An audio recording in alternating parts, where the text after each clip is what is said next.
Sir અત્યારના ટાઈમમાં એવું શું થઈ રહ્યું છે જેના લીધે બિહેવિયરલ ઇસ્યુ બહુ વધતા જાય છે? અત્યારનો પ્રોબ્લેમ એવો છે કે અત્યારના છે ને પેરેન્ટ્સને એક જ પ્રોબ્લેમ છે કે તેનું બાળક બીજા સાથે કમ્પેર કરે છે.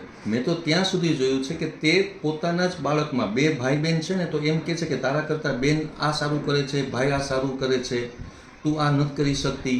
એને હંમેશને માટે નેગેટિવ ઇન્ફોર્મેશન આપ્યા રાખે છે. તેનાથી શું થાય છે તો કે બાળક ડિમોટિવેટ થાય છે અને એમ જ કહે છે કે મારા કરતાં મારી બેન સારી, આ સારું, આ સારું. તો એ બે વચ્ચેના રિલેશન પણ અતિ ખરાબ થાય છે. તો ખાસ કરીને તમે લોકો ધ્યાન રાખો કે આવી તમે ચર્ચા જ ન કરો. બધા વ્યક્તિઓ પોતાનું અલગ વ્યક્તિત્વ લઈને જ આવ્યા છે. દરેકના નસીબ અલગ લખાઈ ગયેલ છે અને તે પ્રમાણે કુદરતે ધાર્યું છે તે સારું જ થશે. પણ તમે પોઝિટિવ રહ્યો અને કમ્પેર ન કરો. એક ઘરની અંદરમાં આપણે 5 લોકો રહેતા હોય તો 5ના માઇન્ડસેટ અલગ હોય છે. આપણી 5 આંગળી જો સરખી નથી હોતી તો 2 વ્યક્તિ સરખા નથી જ હોતા.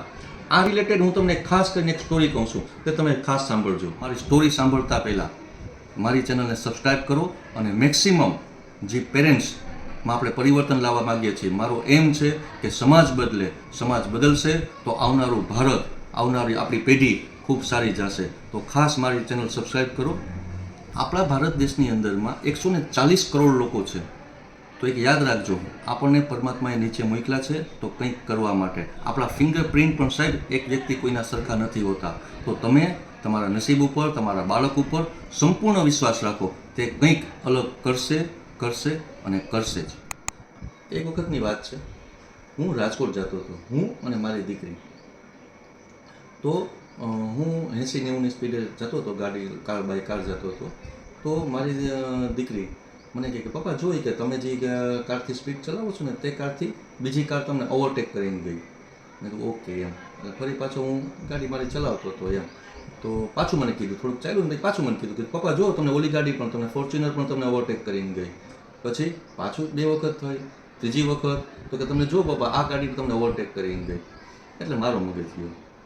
મેં કીધું તું મને આટલી કાર ઓવરટેક કરી એ તું બતાવો છે, હું તને બતાવું, તું બીજી જગ્યાએ જો કે તે આપણે કેટલા લોકોને ઓવરટેક કર્યા, કેટલા સ્કૂટરને ઓવરટેક કર્યા, કોઈ નાની કાર છે ને આપણે ઓવરટેક કર્યા. તો આ વસ્તુ તું જો ને, તું કેમ આપણીથી આગળ જાય છે એ જો છો. તો એ મને કીધું પપ્પા તો તમે તો મારામાં આવું નથી જોતા. એટલે હું સમજુ નહીં, હું ન સમજો, તમે સમજી ગયા ને કે આપણે શું કરીએ છીએ. મારા બાળકનો કોન્ફિડન્સ વધારવા માટે શું કરવું? હા, કોન્ફિડન્સ વધારવા માટે છે ને હું તમને 3 કારણ બતાવું છું. તો કે જો આ 3 કારણ કરશો ને તો 100% એમનો કોન્ફિડન્સ પ્લસ થશે.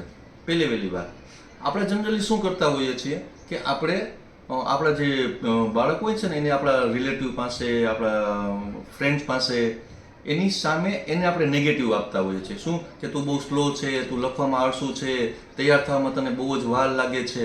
તો આ બધી વાતો એવી છે કે જેને તે નેગેટિવ થાય છે.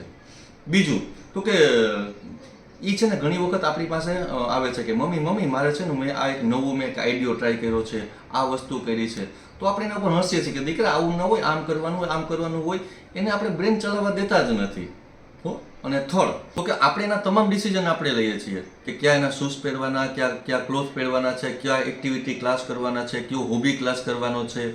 આ બાબતો એવી છે કે જે ડિસિઝન એને લેવાના છે, પણ લે છે કોણ? આપણે. એ આપણને જ કમ્પ્લીટલી ફોલો કરે છે. એનો પોતાનો બ્રેન યુઝ નથી થતો. એની હિસાબે શું થાય છે કે બાળક ક્રિટિસાઇઝ થાય છે.